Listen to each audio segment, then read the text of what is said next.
Praise the sun, it looks like that rumoured Nintendo Direct was true. And we're going to discuss this right now because you're on the video titled That Thing.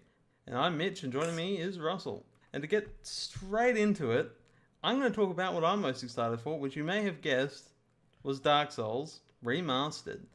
And we know very little about this game. We don't know what it looks like. Well, we know the old game, what that looks like. But we have no idea apart from a few specific things. And that's coming to PC, Xbox, PS4, and Switch, all with different things. So, like, PC is 60 FPS and can run up to 4K. Xbox and PS4 4K. Switch is 1080p, 30 FPS. And it's also 50% off if you own it on Steam. That's about all we know, apart from portable Dark Souls. Yeah, it's one of those things where they saved it actually for the end of the Switch because I think they wanted it to be like the biggest WTF. What? Like, This on Switch? I would say for the most part it's succeeded in that, where like it was not a game I would expect anytime soon on the Switch. I guess it kind of talks about like what the Switch is now, where it's like they are trying to get ones everything. That don't really, they don't even feel associated with Nintendo in any way, like in the past at least. Like, it's like no Souls game has been on Switch or any. No Souls games, Wii and like U or Nintendo sometimes does have like less kid-friendly or family-friendly games, such as Bayonetta and that kind of Devil's thing. Third shit game, but yeah, that game was horrible. Bayonetta is like the pinnacle of like a good adult game they actually did have. And Dark Souls is like, well, they've got another, but even in the Switch, I didn't know until you started mentioning like, oh yeah, it is coming to the other consoles as well in like a remastered sense. It's remastered and everything. So how they remaster it is still to be determined. We haven't even got a screenshot. We've got that little video which it's probably playing now. Just shows the bonfire. You standing in front of it at Firelink, and that's pretty much it. It's classic. It's Dark just Souls. what you think when you think Dark Souls 1, and that's pretty much. Just whack the bonfire out. There you go. It's a bonfire. You're right, and then that's all we know. But goddamn, I'm excited. I would have preferred Demon Souls Remastered, but that's Sony's problem. And probably it's after one of Shadow those of the Colossus, certain studios not busy. Yeah, you only get Demon Souls on a Sony console, and that won't come anywhere else. Yeah. Where Dark Souls, they can do whatever the hell they want with it, and that includes coming to Nintendo. May 25th, right? May 25th. Get hyped. Yes. And as you briefly alluded to, the game that I was super excited for, only because I played it twice in two different forms, and this is going to be the third form as it's been changed yet again, and that's The World Ends With You, which was a Square Enix Tetsu Nomura made project that essentially combined Tetsu Nomura's art style, which for those who don't know is essentially like the Kingdom Hearts Final Fantasy director, but his animations in particular is for the Kingdom Hearts series, so it has a very like street like style to his artwork, so it's got all kind of like street signs and stuff in Shibuya in Japan. And it's basically like, hence the title, it's basically a characters who are put in a situation where they're basically told their life's going to end unless they fulfill these requirements. Tough. And it has an interesting premise, and in particular, its gameplay was very unique, especially on the DS, where you were controlled one character on the top of your screen, and then another character on the bottom of the screen. So one, you had to use the touchpad, and you were swiping, and then the top screen, you were using like the D-pad and stuff. So it had like this compartmentalism you have to do when playing the game, which not only made it interesting, but also had like an interesting like spin or challenge on a typical like RPG type formula. But then of course, it was remastered or redone for iOS and Android. And that basically reimagined as a touch-only game. So suddenly, you only had one screen, and as I recall, you used touch gestures. So you had to swipe certain angles to activate certain pins, and you like touched. You use pins in the game to activate your special abilities and whatnot. Now, from what they showed in the Nintendo Direct, this is... I think it might look better than the OS. I mean, it's going to be the OS port. It's not going to be the DS one. The DS one doesn't look nearly as good as the iOS one, where they redid all the artwork in HD and stuff. Yeah. I think it looks slightly redone again, but I'm not sure. But the main difference is they said there'll be touch controls, so assuming it will have the same one iOS supports. And then on top, it also has Joy-Con controls, so that will mean playing the game with joysticks again. So that's going to be a whole new feel for the game. And then on top of that, they're called Final Mix because they're adding in some kind of extra story content. So I'm not sure. From the trailer, it showed a girl with these kind of like beat headsets on. But I'm not sure if that means you play as her or there's going to be a couple extra cutscenes featuring her to possibly fill out the story a bit. But in general, I really do think it's It's a game that a lot of people miss. I believe Mitch, you didn't even know about it. I've never heard of it. And I've also noticed they love adding like Final and Remix to their games these days. Yeah, it's very Kingdom Hearts actually. Like it's like the Final Remix, all that kind of crazy stuff. I think it has a huge potential. That's the only one that didn't have a release date though. A lot of them were like first half of this year. This one's like it's just coming out this year at some point. Yeah, 2018. But let's move on to a game where I actually have some knowledge about, which is Mario Plus Rabbids Kingdom Battle, is pretty much adding Donkey Kong. Yeah, as a character. That is adding Donkey Kong it. as a new playable character and a new world featuring. Yeah, so a Donkey Kong country-like world, which leads me on to Donkey Kong Country Tropical Freeze has been announced for Switch, which is coming out on May 4 and basically adds Funky Kong as this kind of easy mode, which we're looking into before, and yeah, it looks like an easy mode where you can hover indefinitely like Peach and fall on traps and shit. So so Funky Kong has a surfboard that I think he was skidding around on it, and he was doing like gravity defying like hovering with that board. Yeah, so he like spins it around on his leg. He does whatever he wants. So yeah, far as we can tell, it's going to make levels easier. So I don't know if it's like you just pick funky mode and then suddenly it's just like an easier version of each level, or if it's a spin like just another character, because they already had 4 characters I believe you could play, and they're just like here's a new character. Yeah, they weren't very clear. Yeah, they weren't clear, but at the very least, all I can tell is same original game coming to Switch May 4th with possibly just a new character. I think that's it. But it is really good to see that game not be left on the Wii U, which I don't think we'll see any games left on the Wii U, because I think it was at this point, yes, from this Nintendo Direct and just stuff them doing it seems like it's all kind. But yeah, I think it's one of the best Wii U had, and I'm glad that it's giving other people a chance to play it. Yeah, definitely. And yeah, I actually never finished the original because it broke me. But yeah, and it's not the only Wii U port coming to the Switch. We've got Hyrule Warriors Definitive Edition, which is, as you suspect from Definitive, is all DLC, Breath of the Wild, Link and Zelda costumes, because why not?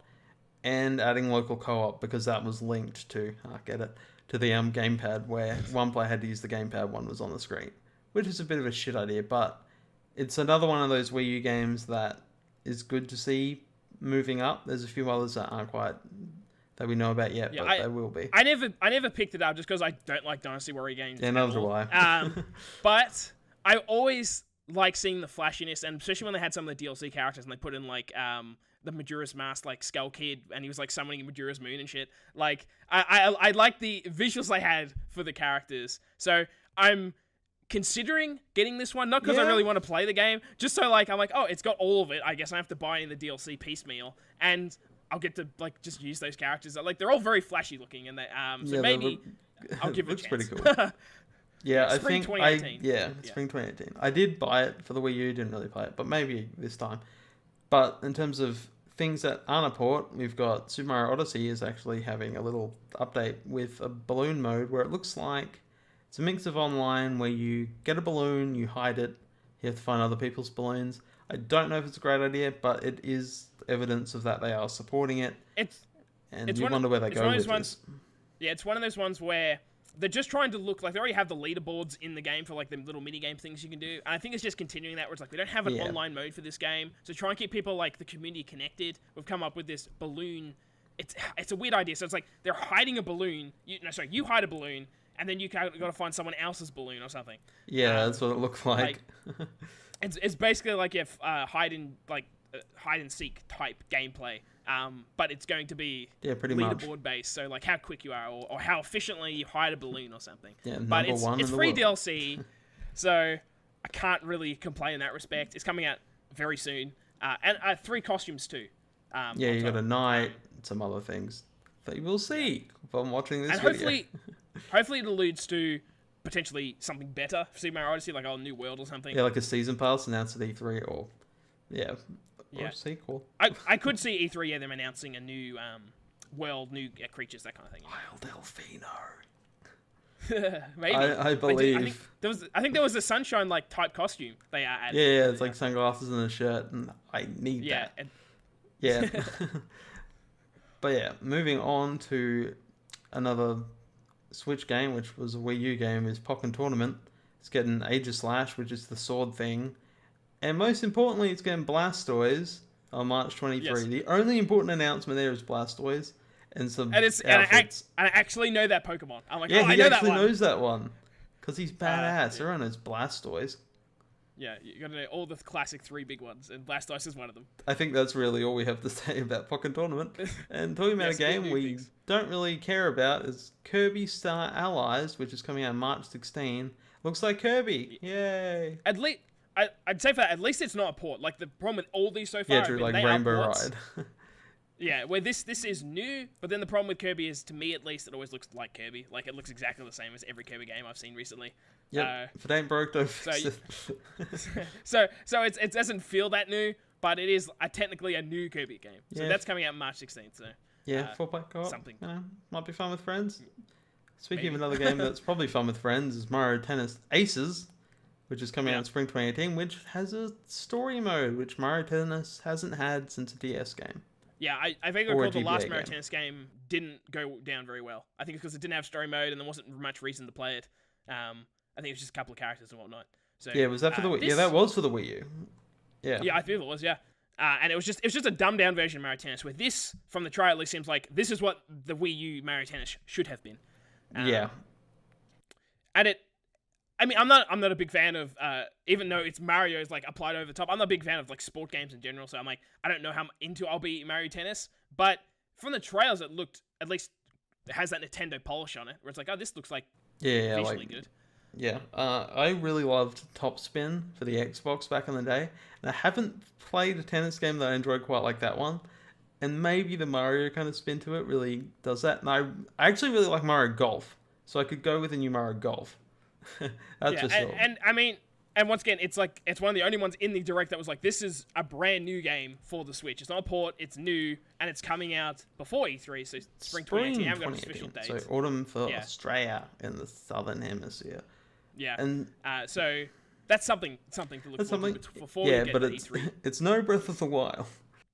No, it's no Breath of the Wild or Super Mario Odyssey. Like, we haven't got Those yet. any from this direct. There was nothing like, oh man, this is the next big IP. It's like, here's a lot of potentially really good ports. In fact, a lot of these games are really good. It's just you might have already played them. Yeah, that's the probably have. problem. And now we'll get into where there's two actual new games, both indies. You got Fey, which is an EA indie game that's coming out in February the 16th. It's the one. It's the one where you know, well, not know, but expect EA's not doing shit treatment with it. You're not going to get loot crates and stuff in Fey. No It's gonna be its own- microtransactions. It'll just be a pure indie game made by pure a indie game developer for who actually cares about it. And it has a very, it feels right at home in Nintendo. It's got something that just like, oh, that looks like it'll be fun on a Nintendo system on the go and whatnot. Yeah, it does, and It looks like a very nice, charming little game, which does suit the Nintendo platform. And going about another game is Celeste, which looks hard as hell. Yeah. Coming out on January 25th, which is very, very soon.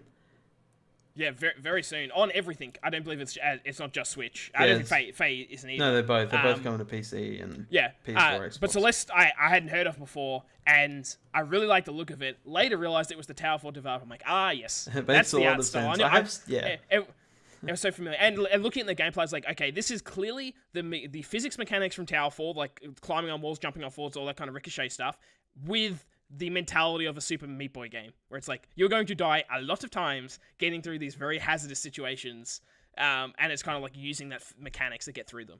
It's a game that's just, for Switch, it's just perfect. Like, I loved, back in the day, Vita was like my machine for those kind of games. It's like perfect on a portable console, little bite-sized things. If you get frustrated, you just stop and do something else, perfect on like a train ride or whatever. Celeste is that game, where it's like, yep, just do a couple of like little areas and then you move on. You don't, little levels are really good. I get really pissed off in public.